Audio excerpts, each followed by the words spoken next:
Raise your hands and stethoscope up there. We want justice. We want justice. We want justice. We want justice. We want justice. We want justice. Justice tonight. Justice tonight. Justice tonight. Justice tonight. Justice tonight. Justice tonight. Justice tonight. We want justice. We want justice. We want justice. Justice. As a doctor हमारा working hours बहुत ज़्यादा होता है और ऐसे परिस्थिति में safety बहुत बहुत इम्पोर्टेंट है। हर महिला की सेफ्टी ज़्यादा इम्पोर्टेंट है एंड स्पेशली फीमेल डॉक्टर्स की, जो हर टाइम एक्सपोज होते हैं पेशेंट्स और उनके रिलेटिव से। तो अगर हमारी सिस्टम, हमारे हॉस्पिटल डॉक्टर्स को सेफ्टी नहीं दे सकते तो वो काम नहीं कर सकते।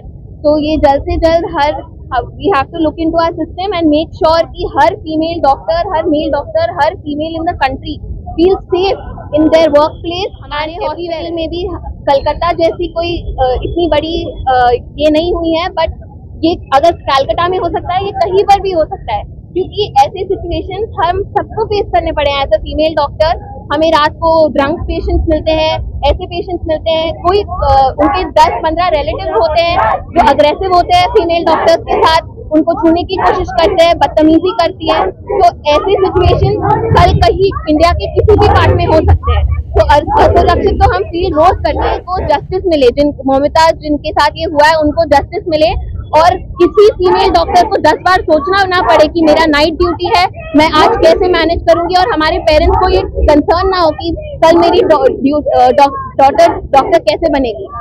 मेरा नाम गायत्री देवी मधु है और मैं इंटर्न हूँ राजीव गांधी मेडिकल कॉलेज में। आज ऐसी परिस्थिति आई है जिसकी वजह से हम लोगों को रोड पे आना पड़ रहा है। वेस्ट बंगाल में जो उस डॉक्टर के साथ हुआ है बहुत ही घिनौना हरकत हुआ है और मुझे बहुत शर्म आ रही है अपनी सिस्टम पे, जो अभी तक पता नहीं कर पाई है कि कौन असली कल्प्रिट्स है और उन्हें सामने ही नहीं ला पा रही है। वहाँ की गवर्नमेंट उन्हें छुपाने की कोशिश करे, क्या करे कुछ नहीं पता है।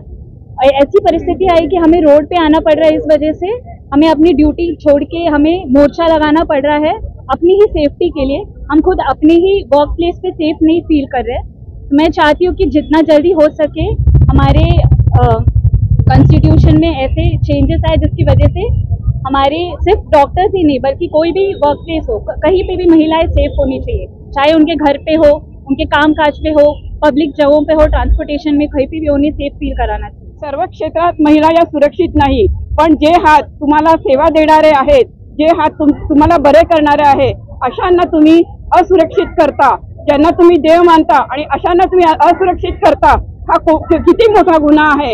या भारत देशातला आपण माता, एक मुलीला माता म्हणून मानतो आणि तिच्यासोबत असं दुष्कर्म करताना थोडीही तुम्हाला लाज वाटत नाही।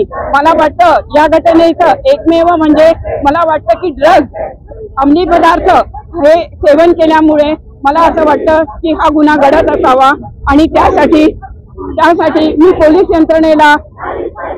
यंत्रणेला आवाहन करते की नशेखाली, दारूच्या नशेखाली, खूप सारे अंमली पदार्थाच्या नशेखाली महिलांवर अत्याचार होतो अशी माझी भावना झालेला आहे। तो अतिशय हिंसक इन्सिडेंट झालेला आहे आणि नुसतं आतापर्यंत डॉक्टरवरती हल्ले व्हायचे, आम्ही इंज्युअर व्हायचो, तुम्ही बरेचसे फोटो बघितले असेल, रक्तबंबाळ झालेले डॉक्टर, परंतु आता एका लेडी डॉक्टरवर हल्ला झाला आहे। नुसता हल्ला नाही झाला तर रेप सुद्धा करण्यात आलेला आहे आणि ब्रुटली रेप करून तिला मर्डर करण्यात आलेला आहे।